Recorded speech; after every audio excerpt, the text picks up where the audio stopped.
तो स्वागत है आपका हमारे चैनल कथावानी में। प्राचीन काल की बात है जब पृथ्वी पर पापों से त्रस्त हो चुकी थी। अधर्म बढ़ रहा था और धर्म धीरे धीरे लुप्त हो रहा था। चारों ओर हिंसा, चोरी, अव्यभिचार और अन्य पाप कर्म का बोलबाला था। तब देवता, महर्षि और साधु संत भगवान विष्णु के पास बैकुंठ गए और उन्हें प्रणाम कर बोले, हे प्रभु, पृथ्वी पर पाप अत्यधिक बढ़ गए हैं। कृपया कोई उपाय बताइए जिससे जीव इन पापों से मुक्त हो सके और मोक्ष प्राप्त कर सके। भगवान विष्णु ने सभी को आश्वासन देते हुए कहा, हे देवगणों, मैं एक ऐसा उपाय बताता हूँ जिससे मनुष्य पापों से मुक्त हो सकता है।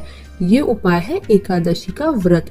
जो भी श्रद्धा और नियम पूर्वक एकादशी का व्रत करता है वे सभी पापों से मुक्त होकर मेरे धाम को प्राप्त करता है। देवताओं ने जिज्ञासा से पूछा, हे प्रभु, एकादशी व्रत का जन्म कैसे हुआ और इसका क्या महत्व है? विष्णु जी ने बोला, मैं तुम्हें एक रहस्य बताता हूँ। त्रेता युग में मूर नाम का एक बलशाली दैत्य था। वो बहुत ही क्रूर, अहंकारी और धर्म का विरोधी था। उसने सभी देवताओं को पराजित कर स्वर्ग पर अधिकार कर लिया था। ऋषियों के यज्ञों और पूजाओं में विघ्न डालता था और ब्राह्मणों को मार डालता था। जब उसका आतंक सहन से बाहर हो गया तो सभी देवता मेरी शरण में आए। मैंने मुरासुर को नष्ट करने का संकल्प लिया और एक भयंकर युद्ध आरंभ किया। हजारों वर्ष तक युद्ध चलता रहा, परंतु मुरासुर की शक्तियां कम नहीं हुई। अंततः मैं बदरिकाश्रम की एक गुफा में विश्राम के लिए गया और योग निद्रा में लीन हो गया। मुरासुर मुझे मारने के लिए गुफा में प्रवेश करने लगा। तभी मेरी शक्ति में से एक तेजस्वी देवी उत्पन्न हुई।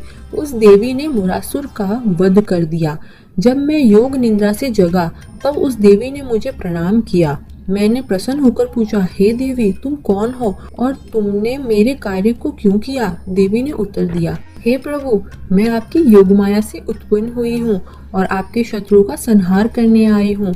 मैंने उस देवी को वर मांगने को कहा। तब देवी बोली, हे प्रभु, यदि आप प्रसन्न हैं तो मुझे वर दीजिए कि आज के दिन जो भी व्यक्ति उपवास करे वह सभी पापों से मुक्त होकर आपके धाम को प्राप्त करेंगे। मैंने उस देवी को यह वरदान दिया और कहा कि यह दिन एकादशी के नाम से जाना जाएगा। यह तिथि सभी व्रतों में सर्वोत्तम होगी और इस दिन व्रत करने वाला व्यक्ति जन्म जन्मांतर के पापों से मुक्त होकर मोक्ष को प्राप्त करेगा। देवताओं ने यह कथा सुनी तो अत्यंत प्रसन्न हुए और एकादशी व्रत को पूरे लोक में संचार किया। तब से लेकर आज तक की एकादशी का व्रत भगवान विष्णु को समर्पित किया जाता है। एकादशी व्रत की विधि कुछ इस प्रकार है। एकादशी व्रत शुक्ल और कृष्ण पक्ष की 11वीं तिथि को रखा जाता है। व्रती व्यक्ति दशमी की रात से ही सात्विक भोजन कर ब्रह्मचर्य का पालन करता है। एकादशी के दिन प्रातः स्नान कर भगवान विष्णु की पूजा की जाती है। दिन भर उपवास किया जाता है। जल भी बहुत सीमित मात्रा में लिया जाता है और निर्जल व्रत भी कुछ लोग किया करते हैं। रात्रि में भगवान विष्णु के भजन कीर्तन होते हैं और जागरण किया जाता है।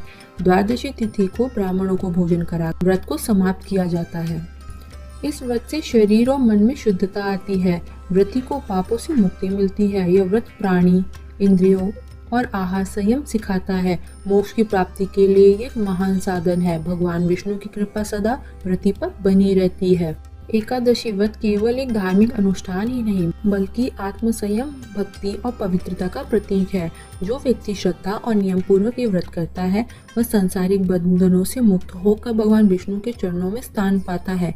इसलिए हर व्यक्ति को चाहिए कि वह एकादशी के दिन उपवास कर भगवान विष्णु की भक्ति में लीन हो जाए, जिससे उनका जीवन सफल और पाप मुक्त हो सके। जय हरि विष्णु।